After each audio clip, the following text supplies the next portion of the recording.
बीते बुधवार को कुछ मंचलों ने एक छात्रा के साथ बदतमीजी की और इसके साथ साथ उसे निर्वस्त्र कर उसका एक वीडियो भी बना लिया, जिसके बाद बवाल मच गया और हजारों की संख्या में छात्रों ने इसको लेकर प्रोटेस्ट किया और उस छात्रा के लिए न्याय की गुहार लगाई। तकरीबन 11 से 12 घंटे तक ये प्रोटेस्ट चला और फिर पुलिस कमिश्नर अशोक मूथा जैन और आईआईटी के डायरेक्टर ने छात्रों के साथ एक बैठक की और कहा कि एक सप्ताह के अंदर दोषियों को गिरफ्तार कर लिया जाएगा और उनके विरुद्ध दंडात्मक कार्रवाई कराई जाएगी। इसके साथ साथ इस बात का भी फैसला लिया गया कि बीएचयू के आईआईटी परिसर में जगह जगह पर सीसीटीवी कैमरे लगाए जाएंगे और एक दीवार भी बनाई जाएगी जिससे आईआईटी बीएचयू का एक अलग परिसर बना दिया जाएगा। इसके बाद अब इस बात पर फैसला हो रही है कि आखिर वो दीवार बनेगी कि नहीं। कुछ छात्र इसका विरोध कर रहे हैं। मैडम, किस चीज का विरोध है? यहाँ पर आपको पता होगा, जैसे आपने बताया कि यहाँ पर 2-3 दिन पहले रात में हमारी आईआईटी की बहन के साथ एक बहुत घिनौना अपराध हुआ, जिसको लेकर के एक निष्कर्ष ये आया कि सुरक्षा को मद्देनजर रखते हुए आईआईटी बीएचयू को विभाजन कर दिया जाए। तो हम उसी के विरोध में यहाँ बैठे हैं कि जो मुद्दा था उससे भटकाने का प्रयास किया गया है। पहली चीज, जो अपराध हुआ है वो सुरक्षा का विषय था, विभाजन का विषय, उसका निष्कर्ष कभी नहीं होना चाहिए था, क्योंकि महामना की जो कामना है वो सद्भावना है और ये एक विद्या की राजधानी है और यहाँ से कभी भी देश को गलत मैसेज नहीं जाना चाहिए वो विभाजन का। और आईआईटी बीएचयू जो है वो बीएचयू कैंपस में आता है, बीएचयू कैंपस आईआईटी बीएचयू में नहीं आता है। इसलिए मैं यही कहना चाहती हूँ कि जो हमारा विरोध आज चल रहा है, हम यही मांग कर रहे हैं सुरक्षा को लेकर के जजमेंट दिया जाए।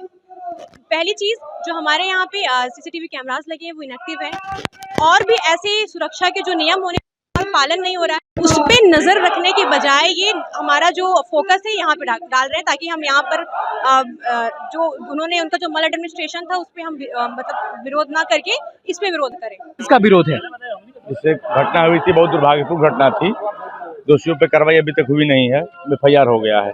वो तो किसी भी छात्रा के साथ यह घटना हो तो दुर्भाग्यपूर्ण ही है, लेकिन उसका मतलब यह नहीं है कि आप दीवार खड़ी कर देंगे, क्योंकि यह सर्वविद्या की राजधानी है। सारे विषयों के लोग यहाँ पर पढ़ते हैं। मालवीय जी का एक उद्देश्य था इस संस्थान को बनाने का, भिक्षाटन करके उन्होंने बनाया। इसमें गणित विज्ञान, संस्कृत, सामाजिक विज्ञान, चिकित्सा विज्ञान, अभियांत्रिकी, सारे विषयों के लोग इसमें पढ़ते हैं। तो यह एजेंडे से गड़बड़ काम उन्होंने किया और इन लोगों की पुरानी साजिश थी। सुरक्षा तंत्र फेल है, करोड़ों रुपये घोटाला करते हैं ये लोग। करोड़ों का सुरक्षा तंत्र था इनका, हटा दिए अपने गार्ड और यहाँ से ये लोग आते थे। सबसे पहले जैन महोदय ने गार्डों की संख्या कम कर दी थी और अपने फेल्योर होने का इन्होंने जो है कि ठिकरा फोड़ दिया है। विश्वविद्यालय को खंडित करके इनकी विखंडनकारी मानसिकता दर्श रही है इससे, और इसका हम लोग विरोध करेंगे। ठीक है, तो ये विरोध कब तक चलेगा और क्या कुछ करना है? देखिए, बात ये है महिला सुरक्षा की बात। महिला सुरक्षा, यहाँ प्रोफेसर के आवास पर एक महिला सुरक्षित नहीं है। एक महिला एक छात्रा गाला काट ली थी, तो आप उसमें क्या कर रहे हैं? तो ऐसे कई पॉइंट्स है, केवल आज ये नहीं हुआ है। कई मंचले बाहरी लोग आ रहे हैं और उसको चिन्हित करके किसी महिला को किसी के साथ अभद्रता कर रहे हैं। लेकिन इसका केवल और केवल बाउंड्री वॉल बना देने से, केवल और केवल बीएचयू को बांट देने से, या जहां घटना हो उसको बांट दो, ये समस्या का हल है क्या? नहीं। बीएचयू प्रशासन, साथ ही साथ जिला प्रशासन ये तय करे कि ऐसे मंचले आखिर कैसे आ जाते हैं, उनको चिन्हित करे। बीएचयू बहुत बड़ा, इसका 8 करोड़ का बजट है, आपको बता दें 8 करोड़ का बजट है।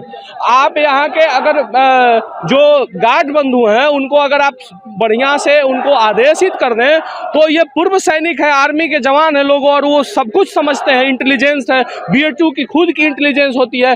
3 स्तरीय सुरक्षा है काशी हिंदू विश्वविद्यालय का।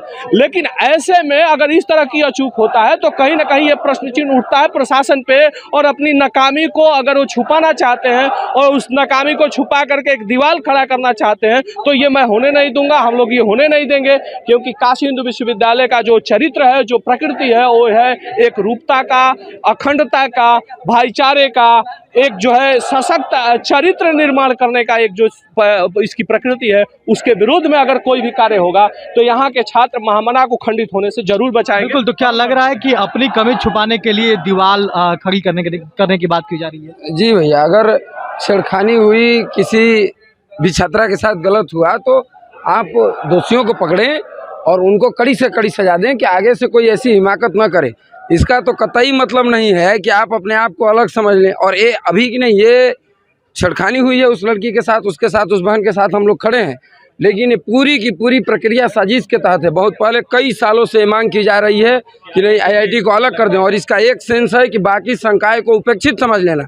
अरे मैं आह्वान करता हूँ, आईआईटी नहीं देश नहीं संभाला है, इस देश और यहाँ की भूमि को साहित्य, दर्शन, फिलॉसफी और इतिहास, भूगोल सबने संभाला है। आपने क्या किया है मालिक? आप किसी एक आते हैं और ऐसे साजिश के तहत कहें कि हमको दीवार खड़ा कर दीजिए। ये महामना की बनाई हुई नींव है, आपसे नहीं उखड़ने वाली है। अंग्रेजों की सत्ता में महामना ने इस विश्वविद्यालय का निर्माण कराया था, और आप अपने ही स्वतंत्र भारत में ऐसा काम कर रहे हैं। चारदीवारी घेरने के बाद ये तो न्यायिक चीज़ है ना कि नहीं आईआईटी के लड़के ऐसा नहीं करते।